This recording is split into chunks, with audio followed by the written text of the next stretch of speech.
Hello friends, my name is Alex and welcome to my booktube channel. March felt like such a long month. I'm looking back at the list of books that I read in March and I cannot believe that it was only in March that I read some of these. So hopefully I have a good enough memory to still talk to you guys about them, because today we are doing a March wrap up of the 8 books that I managed to read in the month of March.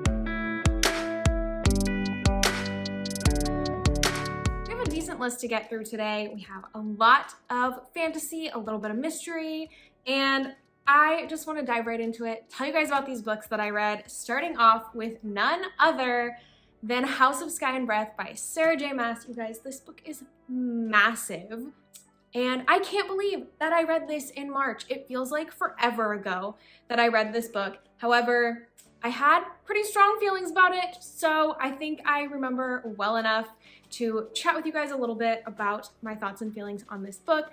If you are unfamiliar, House of Sky and Breath is the second book in the Crescent City series by J Maas, which is her new urban fantasy adult series, which follows our main character, Bryce Quinlan, who is a half-fae living in this like urban city full of all different types of fantasy creatures.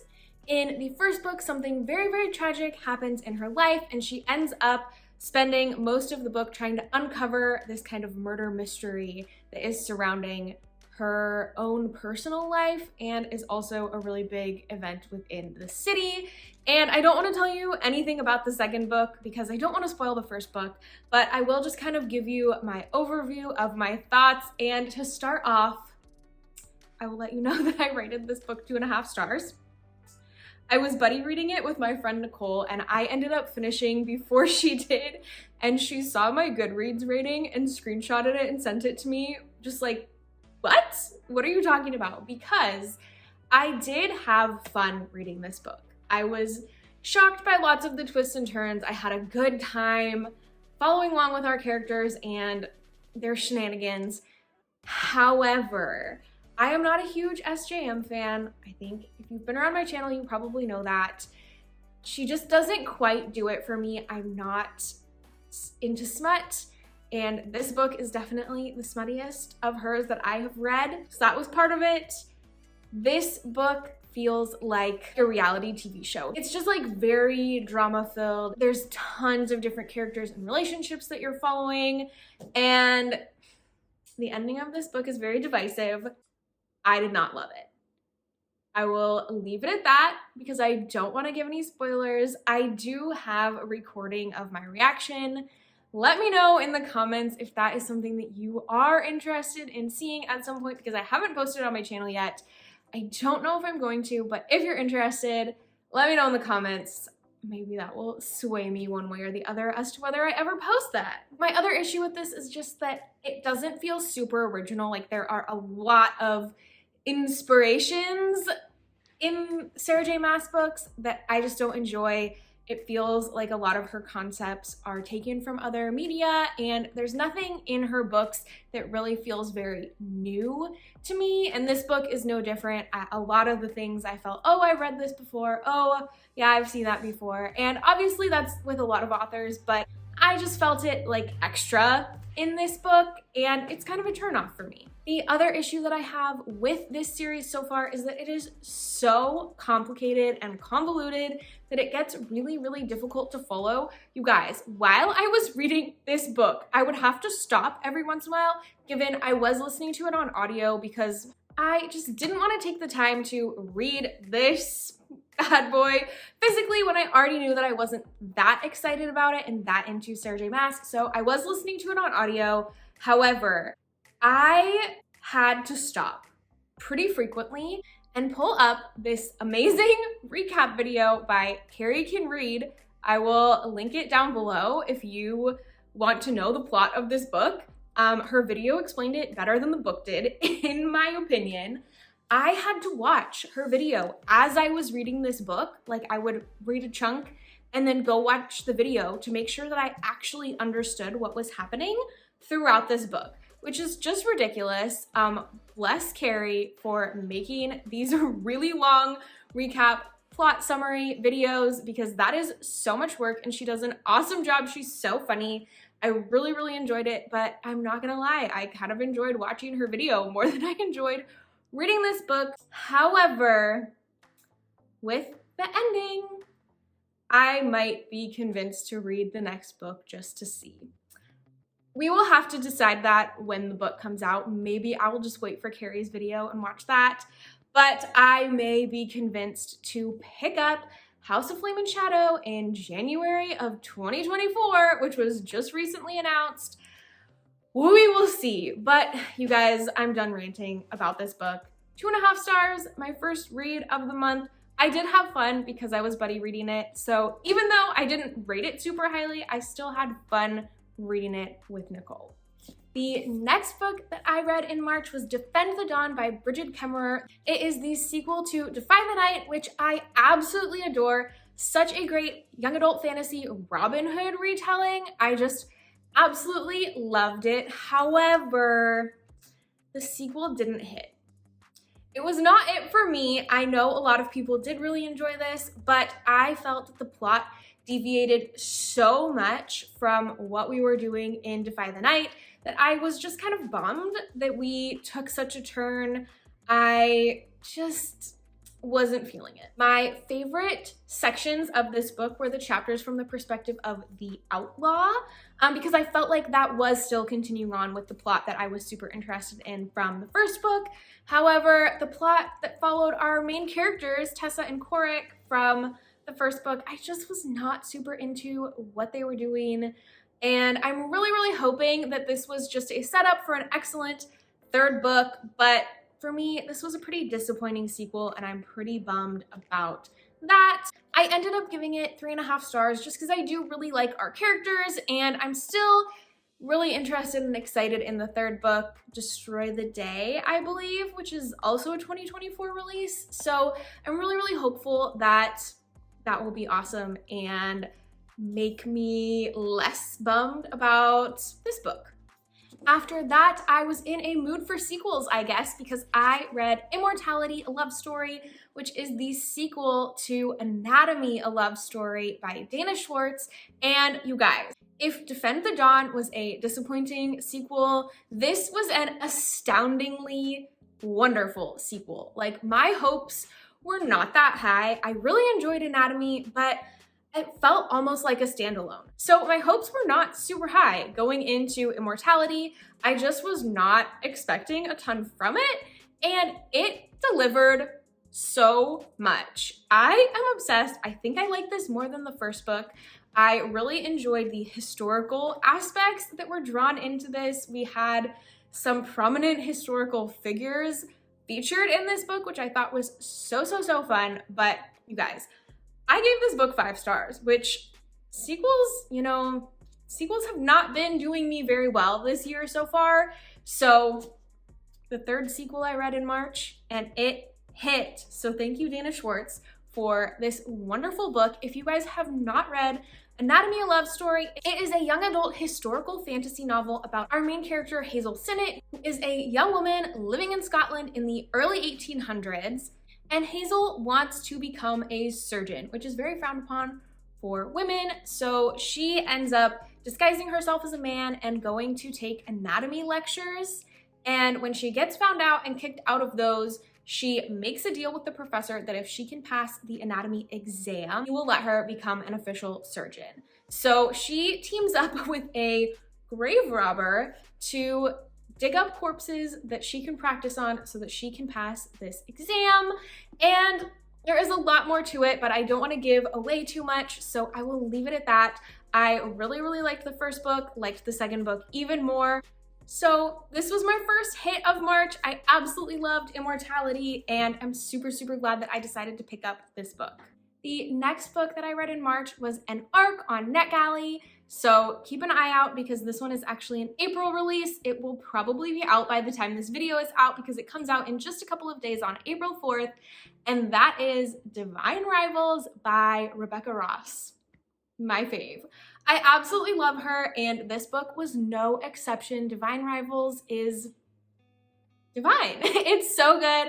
I gave it 5 stars. I had such a fun time reading this book and just getting back into my favorite author's writing. So Divine Rivals is a young adult historical fantasy. I guess that was a genre that I was into this month, 2 in a row. But it is a young adult historical fantasy set against the backdrop of a reimagined World War I, where instead of warring political powers, we have warring gods that definitely draw some inspiration from Greek gods. We follow our main character, Iris Winnow, whose brother has gone off and enlisted in the war. She is unable to contact him because she does not know where he is, and so to kind of ease her anxieties, she decides to write him letters and stick them under the door of her wardrobe.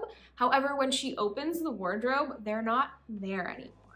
And unbeknownst to her, these letters are magically disappearing and reappearing in the hands of her work rival, Roman Kit. The two are kind of enemies at their local newspaper where they are both trying to win the position of columnist, and they just do not get along. However, Iris does not realize that the person writing her back from her brother's letters is actually Roman. So this is a very cute, like, you've got mail type of situation. However, it does take a turn and get a lot more focused on the war aspect. So I do recommend looking up trigger warnings for this story if you're planning to pick it up, because there are some really heavy topics when Iris actually ends up going to the front lines of the war to be a war correspondent and also to search for her brother. The romance that Rebecca Ross writes is just so freaking swoony. I am obsessed with her, and this book is absolutely no exception. Although the beginning was kind of a slow start for me, that doesn't even matter anymore in my mind because the rest of the book was so incredibly fantastic, and obviously we need the beginning to build up and figure out what's going on in this world, what are we dealing with. I really enjoyed the way that we learned more and more about the gods as the story went on, and I'm really curious what is going to take place in the sequel. I am dying to get my hands on it, and I know it's going to be a while since book 1 is just coming out in April, but you guys, I highly recommend you pick this book up. I would definitely consider it more of an upper YA. There is a little bit of spice in it, so do with that what you will. And I'm absolutely never going to recover from that ending, ever. I just like put the book down and just like stared into nothing for a good 20 minutes because I was just so overwhelmed by how much I loved it and how devastating just that ending. I can't handle it. So Rebecca Ross, absolutely incredible. Divine Rivals, go pick it up, support her new book. It is fantastic.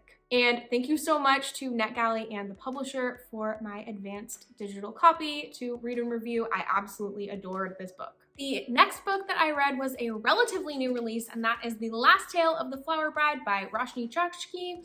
This book was so interesting. This is kind of a gothic fairy tale type of story. We are following the life of this kind of mysterious woman, and her story is told in 2 timelines from the perspective of her husband in one timeline and her childhood best friend in another. And she is just kind of this alluring, captivating woman that people are very, very drawn to, but in an almost dangerous sort of way. It is set in the Pacific Northwest, which I was not aware of going into it and really loved because that is where I'm from. It was just very like dark and gloomy and gave me somewhat like Bridge to Terabithia, but adult gothic version vibes. I don't know if that makes any sense, but just like that kind of like fairy tale fantastical, our characters are obsessed with this kind of otherworld type of situation. Writing is absolutely beautiful and lyrical. I also felt like it had kind of Atlas 6 type vibes because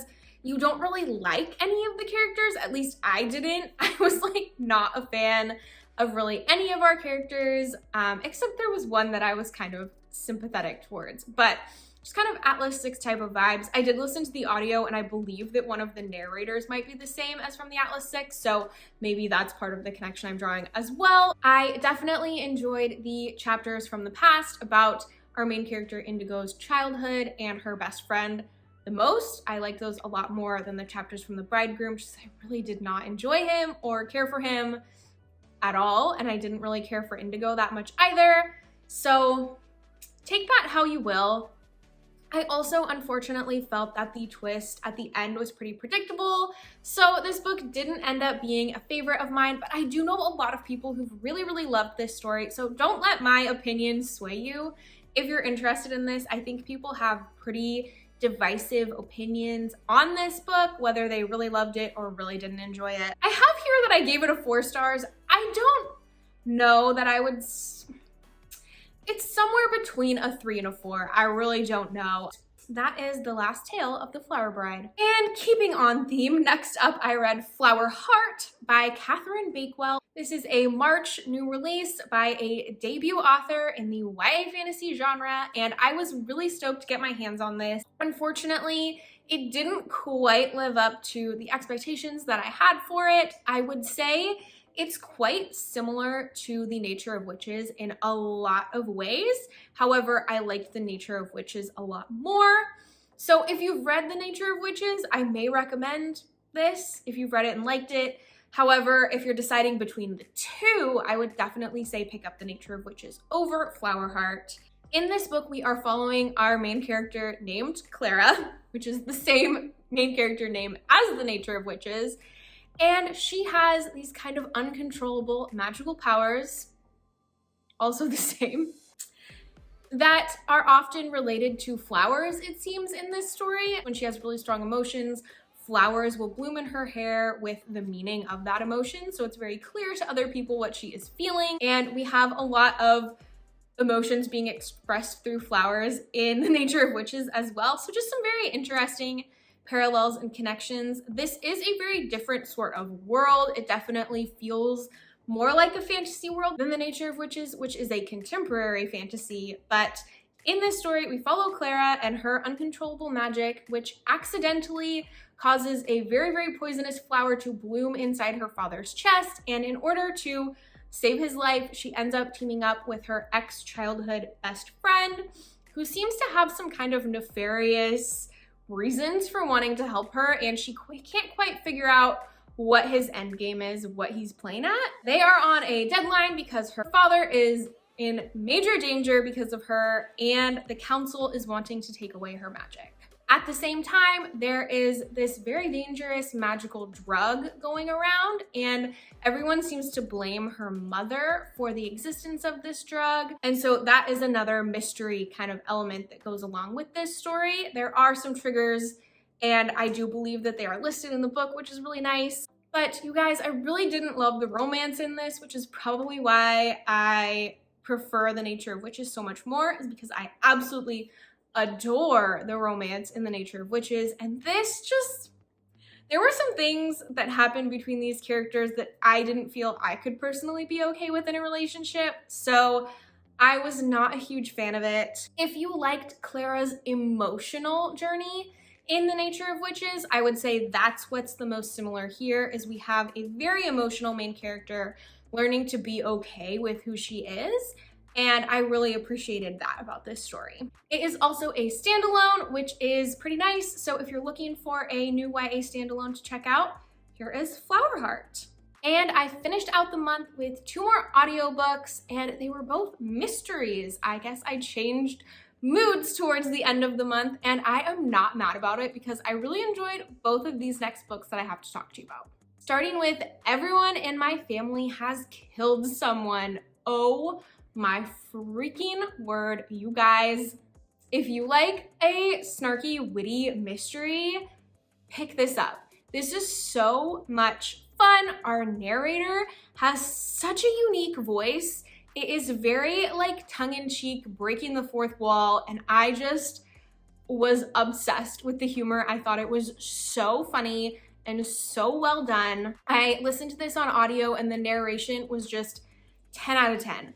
So amazing. So I highly recommend this book. We are following our narrator and his family on this family reunion trip, and he starts off the book by telling us that everyone in his family has killed someone. And so throughout the story, he's revealing, what that means for each member of the family, and we're uncovering a mystery that is currently happening on this vacation that they're on together. And oh my gosh, there are just so many twists and turns. I didn't really predict anything, and that I was totally happy with that because I just had such a blast. I kept pausing to tell my husband the funny jokes that were in it because this is my kind of humor, you guys. Like, if you want to know what makes me laugh, what I enjoy, listen to this book.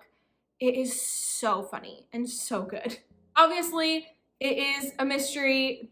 There are murders, so it does have some triggers. Definitely check up on those before diving into it because there are serious topics, even though it is taken in a light and funny way. And then after that, I decided to read Vera Wong's Unsolicited Advice for Murderers, also on audiobook. I plowed through this one so quickly. I had a blast. If you enjoy the show Only Murders in the Building, this book is for you. We follow our main character, Vera Wong, who lives in Chinatown and runs her own little tea shop. She is in her 60s and pretty lonely. And one morning, she ends up discovering a dead body in her tea shop. And she decides to take matters into her own hands and try to uncover who the murderer is. Along the way, she develops a really sweet little found family. And it was just so charming and fun to read. Our characters were just so endearing. I had a blast getting to know them and seeing their little found family form.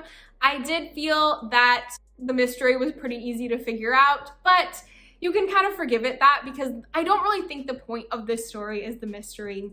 The point is the charm, the found family, the characters. If you enjoy more of a light, cozy mystery type of funny read, this is a good one. If you like Finley Donovan, maybe. So that was a great way to end out the month. I am bringing 3 current reads over into April, so hopefully I'll be able to get those finished and tell you about them in my next monthly wrap up. But thank you so much for hanging out with me. Let me know in the comments what your favorite read of March was. I would love to hear about it. And if you have any thoughts or feelings about any of the books that I talked about today, I would love to chat with you more in the comments. That is everything. I will talk to you guys in the next one. Have a wonderful day, friends.